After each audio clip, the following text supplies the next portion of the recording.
WHO world health organisation অর্থাৎ বিশ্ব স্বাস্থ্য সংস্থা এর সদস্য সংখ্যা কয়টি? 194টি। এটা প্রতিষ্ঠিত হয়েছিল 1948 সালের 7 এপ্রিল, যার সদর দপ্তর হচ্ছে সুইজারল্যান্ডের জেনেভায়। হু এর মহাপরিচালকের মেয়াদ হচ্ছে 5 বছর। তো আমরা হু সম্পর্কে অনেক কিছুই জানতে পারলাম। এবার আসুন পরের প্রশ্নে। সার্ক সাংস্কৃতিক কেন্দ্র কোথায় অবস্থিত? আচ্ছা, সার্কের পূর্ণরূপটা আমরা একটু জেনে নিই। S for South, A for Asian, আবার A for association, South Asian association for regional, আর মানে রিজিওনাল, আর সিতে হচ্ছে কোঅপারেশন, অর্থাৎ এটার ফুল ফর্ম হচ্ছে South Asian association for regional cooperation, যা প্রতিষ্ঠিত হয়েছিল 1985 সালের 8 ডিসেম্বর। সার্ক সচিবালয় অবস্থিত নেপালের রাজধানী কাঠমান্ডুতে। এটার বর্তমান সদস্য হচ্ছে 8টি, সর্বশেষ আফগানিস্তান, যা 2007 সালে সদস্যপদ লাভ করে। প্রথম মহাসচিব ছিলেন আবুল আহসান, আর বর্তমান মহাসচিব হচ্ছেন বাংলাদেশের গোলাম সারোয়ার। তো সার্ক সাংস্কৃতিক কেন্দ্র শ্রীলঙ্কার রাজধানী কলম্বোতে অবস্থিত, আর সার্ক কৃষি কেন্দ্র হচ্ছে বাংলাদেশের ঢাকায় অবস্থিত। ব্রেটন উডস কনফারেন্স এর সদস্য দেশ কয়টি? ব্রেটন উডস কনফারেন্সের সদস্য দেশ হচ্ছে 191টি। আসুন ব্রেটন উডস কনফারেন্স সম্পর্কে কিছু তথ্য জেনে নিই। এটা হচ্ছে আন্তর্জাতিক মুদ্রা তহবিল, যা 1944 সালে প্রতিষ্ঠা লাভ করে। কার্যক্রম শুরু হয়েছিল 1947 সালে। এটার মানে এই কনফারেন্সে ব্রেটন উডস কনফারেন্সে অংশ নিয়েছিল 44টি মিত্র দেশ। ঠিক আছে, তাহলে আমরা পরের প্রশ্নে যাই।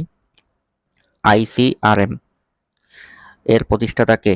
আইসিআরএম মানে হচ্ছে International Red Cross and Red Crescent Movement. ICRM মূলত একটি সেবাধর্মী প্রতিষ্ঠান।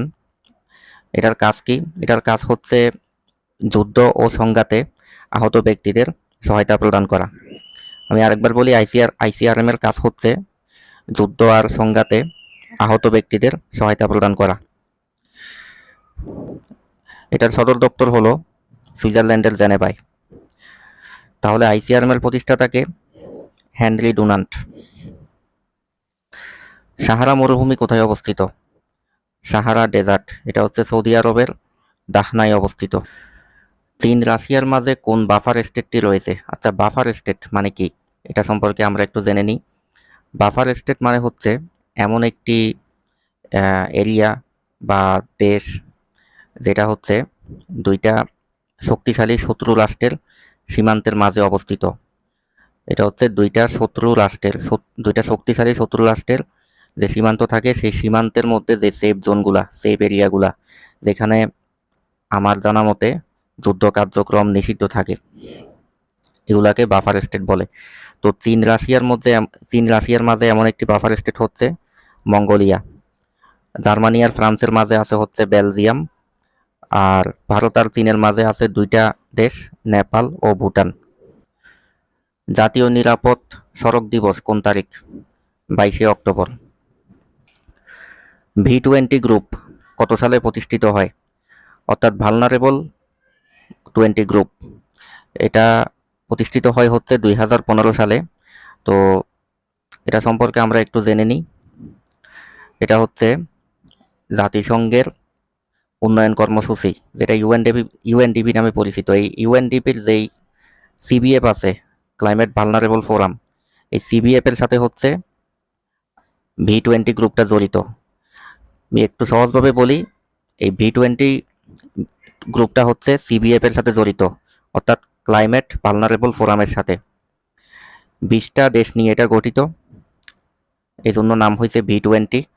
এটার কাজ কি? এটার কাজ হচ্ছে বৈশ্বিক জলবায়ু পরিবর্তনের ঝুঁকি মোকাবেলা করা। বৈশ্বিক জলবায়ু পরিবর্তনের ঝুঁকি মোকাবেলার উদ্দেশ্যে এই জোটের যাত্রাটা শুরু হয়েছিল। ন্যাটোর বর্তমান মহাসচিবকে? Mark root.